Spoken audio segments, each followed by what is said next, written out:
Bawalah persembahanmu nanti ke altar yang suci. Semoga Allah Bapa berkenan mengambil tanda cintamu. Bawalah hati indah berseri ke altar yang suci. Semoga Allah Bapa berkenan mengambil bunga hatimu. Lenyaplah kesan hampa gulana, semarak kini medan berbakti, berhiaskan niat warna-warni, bagaikan kembang mekar berseri. Bawalah senandung pasrah diri ke altar yang suci. Semoga Allah Bapa berkenan mengambil bakti dirimu.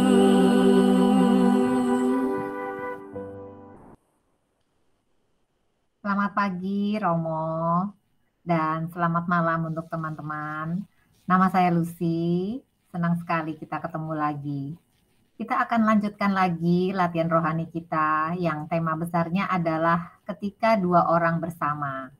Kita akan dibimbing dalam 7 sesi latihan doa untuk merenungkan makna perkawinan dengan cara latihan rohani. Dan program ini terbuka buat semuanya. Buat yang sudah punya pasangan, buat yang masih mencari pasangan, dan buat yang jomblo. Silakan. Seperti minggu lalu, kita akan dibimbing oleh Romo Makarius Maharsono Probo SY, yang akrab kita panggil Romo Mahar. Malam ini Romo sudah mempersiapkan materi yang berjudul Terima Kasih Tanpa Henti. Dinamika pengajaran kita adalah Romo memberi bimbingan, lalu nanti akan ada kesempatan untuk tanya jawab dan sharing. Minta tolong bagi teman-teman yang mau bertanya, harap pertanyaan disampaikan secara to the point, dan pertanyaannya harap sesuai dengan materi yang hari ini dibawakan oleh Romo. Mari kita mulai sesi kita hari ini. Romo minta tolong buka dulu dengan doa, lalu silakan Romo mulai bimbingannya. Terima kasih Romo.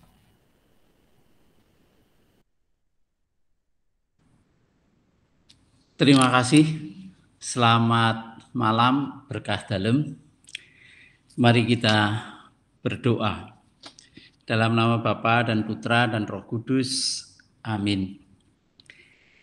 Allah yang Maha Kasih, Engkau mempertemukan banyak hati agar saling bisa menguatkan dan saling bisa membesarkan hati masing-masing. Atas rahmat-rahmat-Mu itu kami bersyukur, tapi juga karena kami tidak selalu bisa menangkap, kami tidak selalu bisa membesarkan hati orang-orang yang kami cintai, maka dengan rendah hati kami mohon bimbingan-Mu, pertolongan-Mu dengan berbagai macam jalan, agar latihan-latihan kami memampukan hati kami makin terbuka lebar, tapi juga mempunyai kekuatan untuk mewujudkan cinta kasih, mewujudkan terima kasih, mewujudkan pengampunan dan segala bentuk kasih itu di dalam hubungan kami dengan orang-orang di sekitar kami. Terpujilah nama-Mu kini dan selama-lamanya. Amin. Demi nama Bapa dan Putra dan Roh Kudus. Amin. Terima kasih moderator dan teman-teman semua. To the point aja.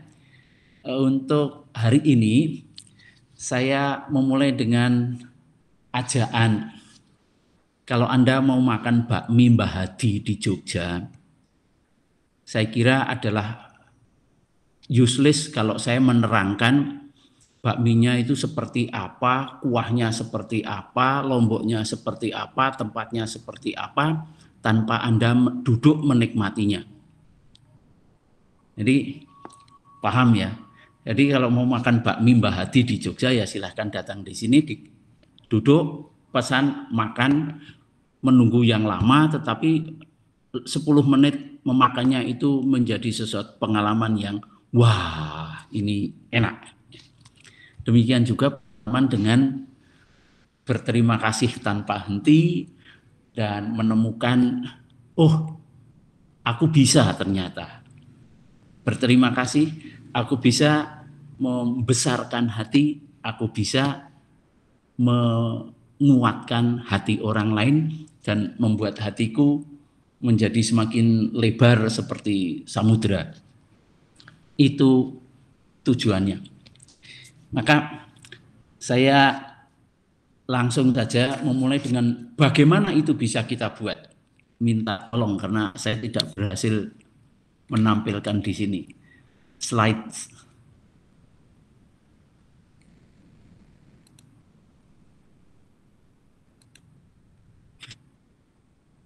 Apakah bisa dibantu? Oke, thank you. Nah, saya mau mengajak meditasi adalah laku ragawi badan serta rohani. Tujuannya adalah semakin sadar, aware, menjadi semakin rendah hati, dan menjadi semakin hormat pada setiap kehidupan. Nah, titik pentingnya adalah semua kehidupan, tidak hanya pada diri kita sendiri maupun manusia gitu. Lanjut. Nah, bagaimana orang Katolik bisa melatih meningkatkan kualitas hati kita sendiri-sendiri? Bisa berterima kasih tanpa henti, bisa mencintai tanpa liburan gitu ya. Cintanya tidak liburan gitu ya. Tapi bisa jalan terus gitu ya. Oke, lanjut. Gambar ini mengingatkan minggu yang lalu bagaimana gerigi itu berjalan di dalam pikiran kita dan bagaimana orang-orang lain juga punya geriginya sendiri-sendiri. Maka yang mau dibuat adalah bagaimana kita bisa mengurangi keributan atau gaduh ya dalam pikiran kita yang membuat kita tidak tenang, stres, sulit tidur, waktunya berdoa malah tidur, waktunya bekerja malah ngantuk, jadi semacam tidak sinkron antara tubuh dengan pikiran. Lalu gampang marah atau gampang sedih, depresi, segala macam. Maka latihan ini mengembangkan kemampuan menerima kenyataan itu secara alami. Oh begitu toh. Oh ternyata saya sedang berpikir jelek. Oh ternyata saya sedang merasa sedih. Oh saya sedang merasa kesepian. Tapi lalu dengan kesadaran itu memampukan kita mengembangkan sikap positif terhadap kehidupan. Aku tidak perlu terseret oleh perasaan saya. Jadi kesadaran atau mindfulness itu akan mengambil bagian sangat besar. Lanjut. Nah, ini kalau mau dipotret gelombang-gelombang dalam pikiran kita itu ya. Kalau orang yang kurang terlatih, gerak gelombangnya itu wah, gaduh gitu ya.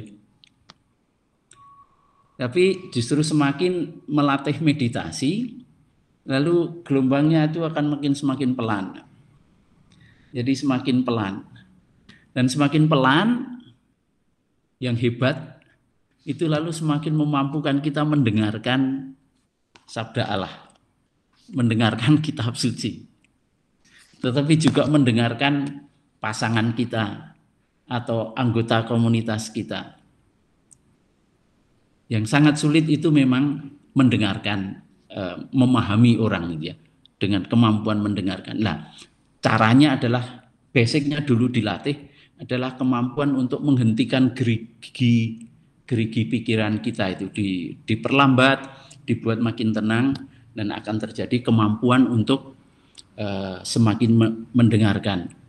Semakin mendengarkan, lalu kita juga akan melihat poin-poin di mana aku bisa menunjukkan bentuk, memilih bentuk-bentuk di mana aku bisa mendukung orang lain.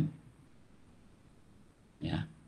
Entah dengan memeluk, entah dengan memegang, entah dengan memberkati, entah dengan cara-cara yang lain. Lanjut. Ini saya tampilkan beberapa kualitas hati seperti disarankan oleh panitia kalau berguru pada Naomi dan pada Ruth. Kualitas hati Naomi adalah orang yang kuat, berani hidup di perantauan, dan tetap setia kepada iman. Dan dalam prosesnya dia selalu melihat kasih Allah. Tetapi dia juga mempunyai kekuatan untuk secara afektif, itu seperti Maria, seperti Ibu Maria itu mengusahakan perlindungan bagi orang lain. Bagaimana Naomi mempunyai kualitas hati memperhatikan Ruth untuk mendapatkan perlindungan. Dan Naomi mempunyai kesadaran, kelapangan hati, bisa mengakui kegagalannya. Dia pergi dari Israel ke Moab dengan membawa banyak barang, kembali ke Moab nothing, seperti sudah habis-habisan. Tapi dia bisa memahami itu dan bisa deal dengan perasaan itu. Kualitas hidup, kualitas hati Ruth bagaimana? Dia ini sebagai seorang Moab mampu mengikatkan diri pada keluarga barunya, anaknya Naomi, Hayon, dan dia menjadi dekat dengan pribadi orang-orang itu, tetapi juga dia menjadi Yahudi secara iman. Dan itu juga menjadi sebagai bangsa. Jadi kalau misalnya orang dari sebuah agama tertentu pindah ke agama, tidak hanya agamanya, tapi dia memasuk sampai ke tingkat budayanya. Dan ia sangat bertanggung jawab pada mertuanya. Ini cocok untuk orang-orang yang sudah menikah ya, apalagi para ibu ya. Mertua itu biasanya kan sumber masalah, tapi tidak dengan Ruth gitu ya. Biasa saya menghadapi banyak kasus itu karena menantu dengan mertua itu. Ruth juga orang yang sangat mampu untuk bekerja keras. Jadi dia mencari makan dari sisa-sisa panen, kalau dalam bahasa Jawa itu namanya ngasak. Jadi sesudah panen itu masih ada beberapa yang jatuh atau yang belum terpotong, itu yang dilakukan sebagai ronde kedua dalam panen gitu ya, untuk menghidupi dirinya sendiri dan Naomi. Ruth juga dikenal sebagai orang yang sangat baik oleh Boaz dan orang-orang pekerjanya. Tetapi juga Ruth sendiri melihat orang lain itu secara positif.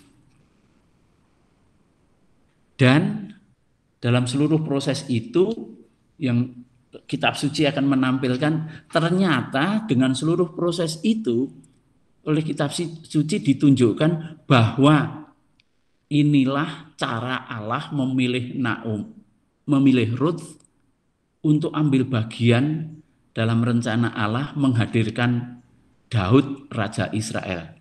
Karena Daud itu lalu keturunan dari Ruth. Padahal Ruth itu orang Moab. Jadi bagaimana kalau dilihat dalam terang kitab suci, terang iman, peristiwa-peristiwa yang kelihatannya itu berat, penderitaannya Ruth, tetapi menampilkan kualitas hati orang Dan ternyata lebih dalam lagi menampilkan bagaimana sebetulnya Allah sedang bekerja untuk sebuah mega project yang sangat besar, yaitu Israel di bawah pemerintahan Daud dan selanjutnya. Lanjut. Ini lanjut saja, ini hanya ajaan untuk mencecap 3 jalur, yaitu tradisi, kitab suci, dan pengalaman pengolahan kita. Silahkan lanjut. Nah, lanjut lagi. Terus, oke. Saya akan masuk cara meditasi sekarang. Cara meditasi berbasis pada pernafasan. Mengapa? Nafas dan berkat itu dalam kitab suci justru menampilkan bagaimana realitas Allah dan realitas ciptaan. Jadi realitas Allah maupun realitas ciptaan manusia dan seluruh isinya. Kalau ingat mengenai kitab Kejadian, itu yang sangat indah itu ya. Allah mengambil tanah, dari tanah liat, membentuknya, lalu meniupkan nafas hidup, yaitu ruah. Nafas hidup Allah lewat hidung, maka manusia menjadi hidup. Sebuah kesadaran yang perlu sungguh kita tanamkan dalam-dalam pada diri kita, bahwa dengan bernafas, kita itu sebetulnya connected dengan ruah, dengan Allah yang mencipta, Allah yang menghidupi. Nah, dalam kitab suci bab lain seperti Yesaya misalnya, nafas itu malah mematikan, ya. Kalau Allah bernafas, ya pohon-pohon mati, menjadi kering, semua tidak bisa bertahan. Tapi itu mau menunjukkan bagaimana ruah atau nafas Allah itu memang sungguh yang menentukan hidup dan matinya orang. Sisi yang lain adalah berkat. Berkat itu juga kekasan Allah. Realitas Allah itu adalah realitas berkat. Tidak pernah Allah itu tidak memberi berkat kepada yang diciptakannya. Jadi dasarnya Allah itu selalu memberi berkat. Gitu. Maka segala sesuatu setelah diciptakan dan Allah melihatnya itu baik. Dan disitulah Yesus juga mengajak kita, kalau kita masuk ke sebuah rumah, supaya memberikan berkah pada orang yang ada di dalamnya. Dan juga mengajak kalau ada konflik, ya kita berdoa memberkati orang yang sedang konflik dengan kita, dan seterusnya. Maka dengan modal 2 pendekatan ini, kenyataan Allah, kenyataan kita secara alami, maka memasuki itu justru kita diajak memasuki relasi kita dengan Allah dan dengan diri kita, dengan orang-orang di sekitar kita. Jadi istilahnya sakramen itu bukan hanya tuju, tapi sakramen itu ketika kita sungguh-sungguh bisa membantu orang lain menjadi semakin manusiawi, tapi juga semakin menyadari keilahiannya. Nah, salah satu nanti yang akan saya ajak dalam latihan meditasi ini adalah justru mengambil peranan atau mengambil bagian dalam kenyataan kerahiman Allah adalah memberkati. Lanjut.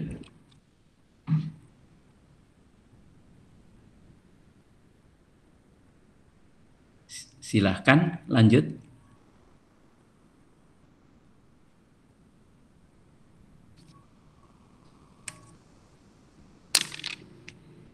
Next. Tia, minta tolong next ya. Oke, thank you. Nah, sekarang caranya bagaimana kita bisa ambil bagian dalam menabur berkah itu kepada orang lain. Mulai dengan orang di sekitar kita nanti. Sekarang disposisinya aja. Gampang sekali. Tidak ada yang sulit karena bernafas itu tidak pakai modal. Ya, tidak perlu beli di mana gitu kan. Nafas itu sudah ada di dalam diri kita. Hanya perlu kesadaran saja, sedikit sekali. Jadi kita nafas masuk itu menyebut nama. Misalnya aku bernafas masuk, aku menyebut Lucia. Terus nafas keluar, aku sampaikan berkahku kepada dia. Misalnya berkahku adalah damai. Jadi yang akan terjadi adalah saya pakai merah di nafas masuk, Lucia, damai, Agem, damai, Iwan, damai. Sangat sederhana, gampang sekali. Karena nafas itu bagian dari hidup kita. Hanya menyadari ketika nafas masuk, kita memanggil, mengenang, atau menghadirkan orang tertentu. Lalu ketika nafas keluar, kita sampaikan berkah kita. Pendek, satu kata saja. Kalau panjang-panjang nanti nafasnya malah repot. Nggak jadi berkati, tapi malah sibuk dengan nama itu. Lanjut. Ini cara ilustrasi yang beda ya. Jadi nafas masuk, menyebut nama, nafas keluar, menyampaikan berkah. Sangat gampang. Nah, dalam biologi itu kalau kita bernafas itu 1 menit mungkin sekitar ada yang bisa 12 pasang gitu ya. 1 pasang itu artinya masuk dan keluar, itu 1 pasang nafas. Ya terserah mau ada 12 atau lebih atau sedikit di bawahnya, no problem. Tetapi bayangkan kalau mau mengikuti matematika ya, kalau 1 menit misalnya ambil saja 10 orang, 10 pasang nafas, itu berarti 10 orang. Kalau 1 jam, itu berapa orang sudah kita berkati? 600. Bagaimana kita bisa menabur berkah itu dengan gampang, tetapi berkah itu bisa menyebar ke macam-macam orang. Baik, lanjut. Nah, kalau sudah paham, itu gampang sekali ya. Nanti kita akan berlatih itu. Tapi sebelum mulai, saya memberi kesempatan 1 atau 2 pertanyaan teknis supaya bisa latihan bersama dan sendiri-sendiri. Ada? Silakan. Silakan teman-teman kalau mau menanyakan tentang cara meditasi yang tadi Romo bilang, yang Romo ajarkan. Ya, baik Romo, cuma tak bertanya sebentar. Tadi Romo katakan bahwa dalam 1 menit kita sebutkan 10. Kalau kita hanya mempunyai 10 atau 5 orang gitu, kita sebut nama itu berulang-ulang selama 1 jam atau berapa lama itu, apakah bisa Romo? Oke, bisa. Kalau saya biasanya begini, mulai dulu dengan lingkaran terdekat. Kalau Anda misalnya suami istri, istri suami, anak-anak, mertua, itu, bapak ibu, itu lingkaran terdekat. Lalu lingkaran berikutnya misalnya teman sekerja atau teman geng gitu ya. Teman jalan-jalan atau apa ya, teman makan itu, teman goes atau semacam itu ya. Jadi lingkaran itu makin melebar. Lah saya kalau di paroki ya jadi makin lebar gitu kan. Mencoba menyebut nama satu persatu, kadang-kadang ya mungkin 1 tahun belum selesai gitu ya. Tapi ya oke, itu saya lakukan. Mulai dari tim pelayanan, misalnya kelompok KOR, kelompok sosial, sego mubeng itu satu persatu saya sebutin, saya berkahi. Jadi bisa Agem ya. Dan silahkan itu tadi, mulai dari lingkaran paling dekat inti, lalu mengembang. Nah, baik Romo. Baik. Ada satu lagi pertanyaan teknis, silahkan. Ya, satu lagi saya tanya Romo. Terus ketika kita menyebut nama tadi dan kita keluar masuk napas itu, Ya. fokus kita kemana ya Romo? Apakah apa santai, hanya tarik napas dan keluar, tidak perlu berfokus ke apa gitu Romo? Terima kasih. Pikiran itu akan berhenti, tetapi ini hanya trik, itu pikiran ditempelkan kepada nafas yang masuk. Jadi kalau misalnya agem, damai, ya, Yoshiko, damai, siapa lagi, Yulia,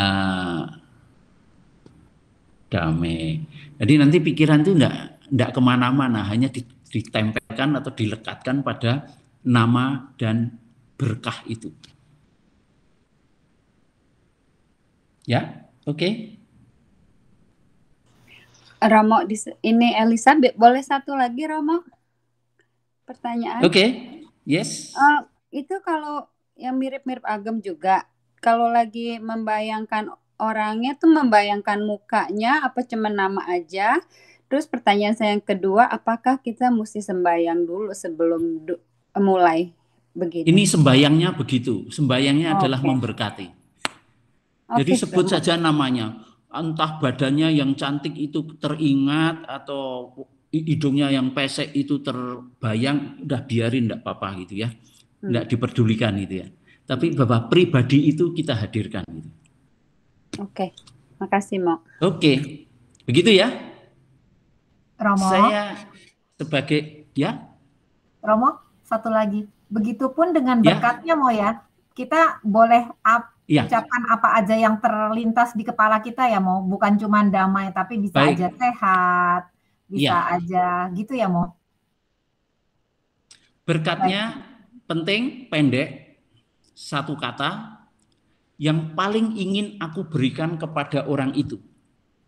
Baik Mo. Ya, yang paling aku ingin berikan pada orang itu saja. Iya Mo, mengerti Mo. Terima kasih. Ya. Bagaimana kalau kita latihan berapa menit? 10 menit atau 7 menit? Sebagai mencicipi dulu gitu kan. Mencicipi dulu. Boleh Mo, nanti, silakan. Oke. Romo nanti yang kasih aba-aba ya Mo? Bila sudah selesai. Biasanya saya pakai ini loh. Oke Mo. Ini adalah dari wihara betul, di Kyoto ya. Nah, oke, kalau sudah siap silahkan duduk yang enak, santai. Mau berdiri ya boleh, tapi tenang. Kita santai dulu.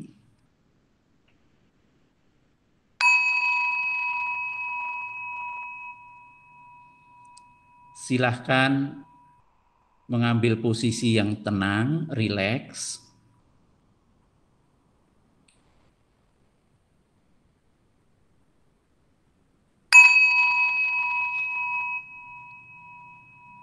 Ajaklah badan dan pikiran, perasaan untuk berkolaborasi mendukung latihan Anda untuk memberkati.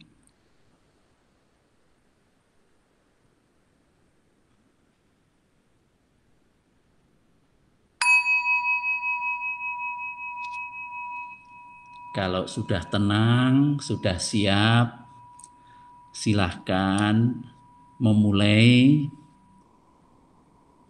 membatin atau menghadirkan satu nama, menyampaikan berkah, dan seterusnya.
Ya, bisa pelan-pelan. Berhenti. Nah, kita punya waktu berapa menit untuk tanya jawab? Saya ngikut. Iya Romo. Justru saya mau tanya, Romo memberi waktu sampai jam berapa untuk kita sesi tanya jawab, Mo? Kalau Romo ada sekitar, waktu sampai jam berapa? sekitar ya sampai jam 11 gitu. Jadi ada sekitar 15 menit mungkin. Ya.